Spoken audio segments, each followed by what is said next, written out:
सब व्यर्थ हो जाएगा। सारी मैराथन्स लगाना, सैंपल पेपर लगाना, इतनी इतनी देर सेल्फ स्टडी करना, अगर मेरा पेपर ही टाइमली पूरा नहीं हुआ।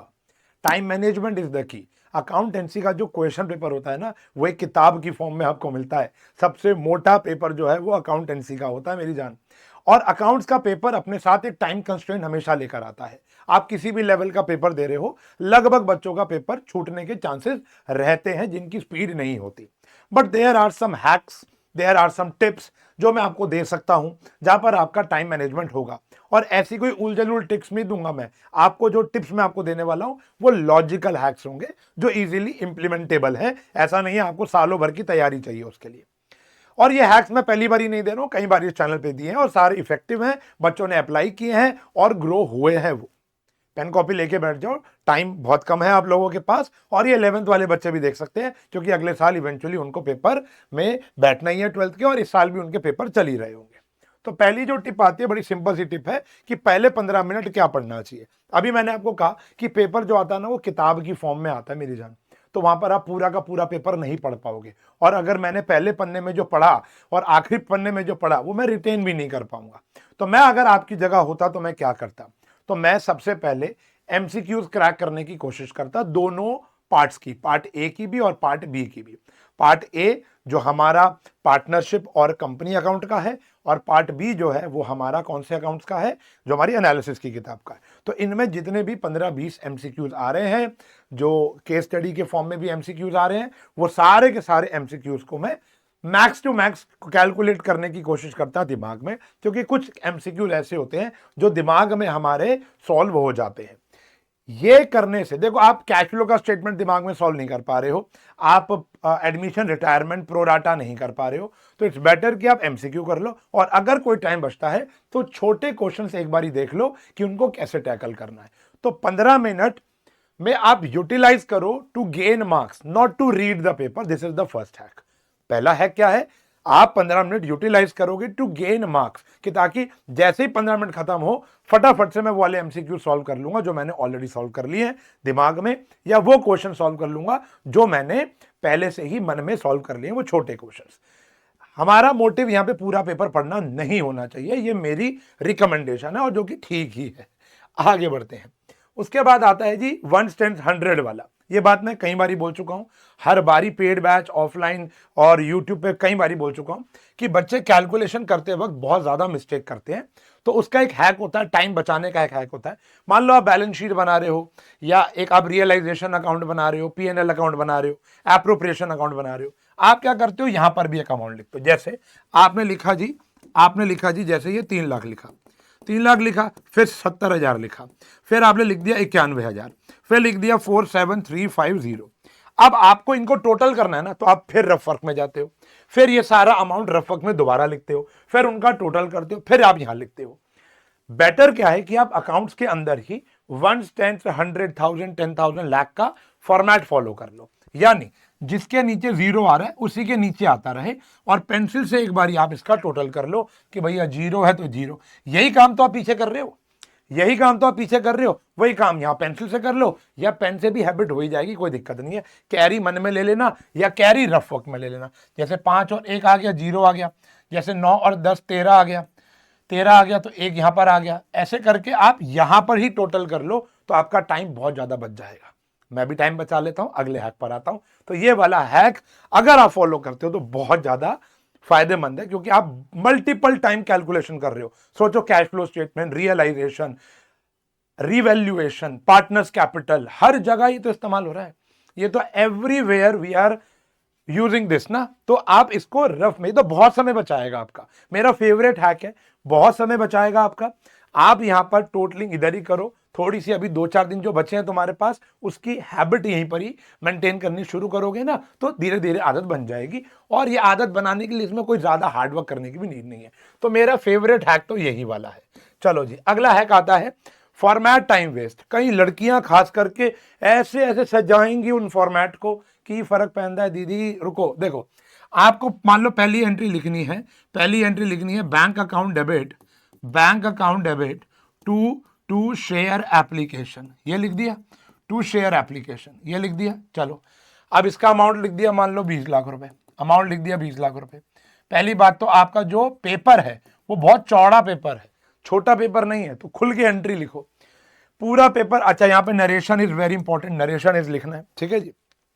आपने क्वेश्चन पूरा कर दिया, अब आपने फॉर्मेट बाद में भी बना सकते हो, लास्ट में बना सकते हो, या अगर आप फॉर्मेट बना रहे हो ना तो आपको इस वाली लाइन की ऐसा जितनी नीड नहीं होती है, इस वाली लाइन की ऐसा जितनी नीड नहीं होती है। तो हैक क्या मैं आपको दे रहा हूं, पहला तो एक तो एंट्री आप कर लो, करने के बाद आप लाइन खींच लो, करने के बाद आप ऐसा स्पेस मैनेजमेंट करके चलो कि लाइन खींच लो। अच्छा, अगर आपको लगता है कि आपका पेपर छूट रहा है तो आप फॉर्मेट पे टाइम वेस्ट मत करना, फॉर्मेट अच्छे से हाथ से देखो। अकाउंट्स का बच्चा जो होता है ना, वो एक लाइन सीधी खींचनी तो जान ही जाता है, वो टेढ़ी टेढ़ी लाइन नहीं खींचेगा, वो सीधी खींचनी जान जाएगा। तो आप उसको हाथ से भी खींच सकते हो, फॉर्मेट पेंसिल स्केल से ही हो ऐसा जरूरी नहीं है, पेंसिल से हाथ से ही खींच दो। अच्छा, दूसरा इसका हैक ये है मेरे प्यारे बच्चों कि अगर मैं अकाउंट का फॉर्मेट बनाऊंगा तो मैं ये लाइन बनाऊंगा, ये लाइन बनाऊंगा, ये लाइन बनाऊंगा, ये लाइन बनाऊंगा, ये लाइन बनाऊंगा और यहां पर एक लाइन बनाऊंगा। ऐसे है ना, ऐसे है ना। देखो अब यहां पर क्या है कि अगर मुझे ये वाली लाइन बनानी है, इसकी लाइन बनाने की कोई जरूरत ही नहीं है क्योंकि ये लास्ट में भेज दो, और ये वाली लाइन बनाने की जरूरत नहीं है क्योंकि ये यहां पर आ जाएगी। तो मतलब अगर आपका एक पेज ऐसा है, अगर आपका एक पेज ऐसा है तो आप एक ऐसी लाइन खींचो, 1 2 3 4, बस ये लाइन खींचनी है, हाथ से ही खींच लो। तो टाइम वेस्ट मत करो। फॉर्मेट्स आर जरूरी बट नॉट ऐसा कि आप उसको बहुत ज्यादा सजा रहे हो। हाँ, उससे ज्यादा मेहनत यहाँ डेट, पर्टिकुलर्स, अमाउंट, ये सब लिखने में कर लेना। लाइन खींच रहे हो फिर इरेजर से इरेज कर रहे हो, ये सब काम अगर टाइम बचता है तो कर लेना। कुछ फॉर्मेट फालतू भी बन गया, समझ रहे हो ना, तो इसमें दिक्कत नहीं है कि आप इरेज कर रहे हो और फिर उसको कर रहे हो। लाइन खींच दो, आगे बढ़ जाओ, ठीक है। फॉर्मेट पे टाइम वेस्ट नहीं करना। स्टोरी लाइन ऑफ क्वेश्चन, देखो खास करके क्लास 12th के बच्चों का every question is a story, चाहे वो पार्टनरशिप हो, चाहे वो प्रोराटा हो, चाहे वो मतलब कोई भी क्वेश्चन हो सकता है। प्रोराटा होता है एडमिशन, आपका रिटायरमेंट, फंडामेंटल के क्वेश्चन, वो एक स्टोरी लाइन होता है। ये पार्टनर आया, वो पार्टनर गया, उस स्टोरी लाइन को ना आपको मेमोराइज करना है। स्टोरी लाइन या तो आप मेमोराइज कर लो या आप साथ में उसके सारे के सारे इंपॉर्टेंट कीवर्ड्स लिख लो कि भैया क्या क्या इंपॉर्टेंट है, जैसे ओल्ड रेशियो, न्यू रेशियो, नया पार्टनर की कैपिटल, ये सब लिख लो। देखो लिखने में तो थोड़ा बहुत टाइम वेस्ट जाएगा ही जाएगा, लेकिन अगर आपने स्टोरी लाइन बना ली, आपको अमाउंट ऊपर से दोबारा देखना पड़ेगा ना, लेकिन अब क्या हो रहा है, अब क्या हो रहा है, अब क्या हो रहा है, ये आपको पहले ही पता होगा।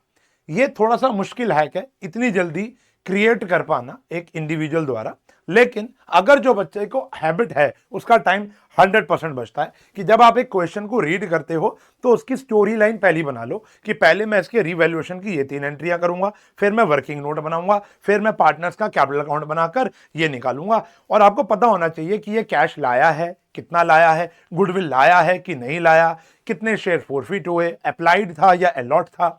तो बार बार ही क्वेश्चन देखने से ना आपका टाइम वेस्ट हो रहा है। तो कोशिश करो कि एक बारी या दो बारी जब आप क्वेश्चन पढ़ रहे हो तो इस तरीके से पढ़ लो कि story line max to max आपके दिमाग में रिटेन हो जाए, और उसके बाद आपको कम से कम क्वेश्चन की तरफ जाना पड़े। ये आपका बहुत टाइम बचाता है। ये थोड़ा इलॉजिकल लगता है उन बच्चों को जो अभी तक प्रैक्टिस नहीं किया, लेकिन जिन्होंने इस बारे में प्रैक्टिस की है, ऐसी बात मैंने पहले भी आपको बताई है, तो आपको अच्छा लग रहा होगा। वरना आपको लगेगा ये तो अचीवेबल नहीं है, तो आप इसको स्किप कर सकते हो, अगर करना चाहो तो कर सकते हो। पांचवा आता है क्रॉस चेक योरसेल्फ। देखो मैं हमेशा से कहता हूं क्वालिटी वो हमेशा ज्यादा बेहतर होती है क्वांटिटी से। मैं कहता हूं कि अगर मैं अपने 2 MCQ छोड़ भी आया या 3 MCQ छोड़ भी आया, छोड़ दिए, लेकिन मैंने जो बाकी किया वो मेरी सारी कैलकुलेशन सही है, तो अपने आप को क्रॉस चेक करना बहुत ज्यादा जरूरी है। देखो speed is the key, accountancy की पेपर में स्पीड इज द की, लेकिन एक्यूरेसी है ना इज द किंग। तो एक्यूरेसी को यहां पर ज्यादा प्रेफरेंस देनी है। अगर आपको लग रहा है कि यार मैं एक चीज दोबारा से क्रॉस चेक कर लो, अंदर ना इंसान को पता होता है कि यार मैं कैलकुलेशन सही करता हूं या गलत करता हूं। तो अगर जिसको लगता है कि उसकी कैलकुलेशन बेटर है तो वो फिर भी अपनी कैलकुलेशन को क्रॉस चेक करेगा, not every times but multiple times, जहां उसको गिल्ट फील हो रहा है कि यार ये गलत हो सकती है। या वो बच्चा जो लगता है कि यार मैं तो कैलकुलेशन अक्सर गलत कर देता हूं क्योंकि कैलकुलेटर अलाउड है नहीं, तो आप क्या करोगे, उसको मल्टीपल टाइम्स एक बारी क्रॉस चेक जरूर कर लो कि जो आपने प्लस किया, माइनस किया, ऊपर से अमाउंट लिखा, रेशियो लिखा, वो ठीक है या नहीं है। क्योंकि हम क्या करते हैं, आगे आगे बढ़ने के चक्कर में ना पीछे वाला बहुत जल्दबाजी में गलत कर देते हैं, और ये गलतियां मुझसे भी होती हैं। मैं एडमायर करता हूं इस बात को, एडमायर नहीं मतलब इंग्लिश का शब्द गलत हो गया, मैं इस बात को एक्सेप्ट करता हूं कि ये वाली गलतियां हमसे होती है, लेकिन क्रॉस चेकिंग से बहुत सारी चीजें रिड्यूस हो जाती हैं। हाँ, मैं मानता हूं ये टाइम कंज्यूमिंग है, मैं आपको टाइम मैनेजमेंट के हैक देने आया हूं, लेकिन ये टाइम कंज्यूमिंग है, बट ये एक्यूरेसी हमेशा बादशाह रहता है स्पीड के आगे, समझ रहे हो? तो ये मेरी छोटी छोटी कुछ टिप्स थी। अब ये सारी टिप्स को आप फॉलो करोगे। एक एक एक होता है स्केल पेंसिल वाली, भैया स्केल पेंसिल लेकर जाओ, रबड़ शार्पनर लेकर जाओ, वो आपके पास होने चाहिए। मल्टीपल स्केल्स, मल्टीपल पेंसिल्स होनी चाहिए आपके पास। स्केल बहुत बड़ा नहीं होना चाहिए, बहुत छोटा नहीं होना चाहिए। एक मॉडरेट 15 सेंटीमीटर वाला बहुत होता है मेरे हिसाब से, वो जो छोटे वाला स्केल होता है। लोहे का स्केल फाड़ देता है, उसमें एज ही होता है, तो हमारे टीचर कहते थे लोहे का स्केल मत लेके जाओ, मेटल स्केल, प्लास्टिक का ट्रांसपेरेंट स्केल लेके जाओ, शायद अलाउड भी वही है। तो आप उससे जल्दी जल्दी फॉर्मेट बना सकते हो, या मेरे हिसाब से तो स्टार्टिंग के 10-12 पेज आप हाथ से बना लो, फॉर्मेट स्केल से बना लो, उसके बाद यू कैन गो फॉर हाथ। ठीक है जी, ऐसे बना लो, लेकिन सीधी लाइन करना पोली वाले हाथों से मत करना। क्लियर है? अगर लाइन सीधी खींचना आती है तो वैसे कर लेना। एक और पॉइंट पे बात करने का मन है, कहोगे तो एक अलग वीडियो बना दूंगा 12th वालों के लिए, कि कौन कौन से टॉपिक मोस्ट इंपॉर्टेंट है जिसको पढ़ के आपके 60% ऑफ योर कंटेंट कवर हो जाएगा।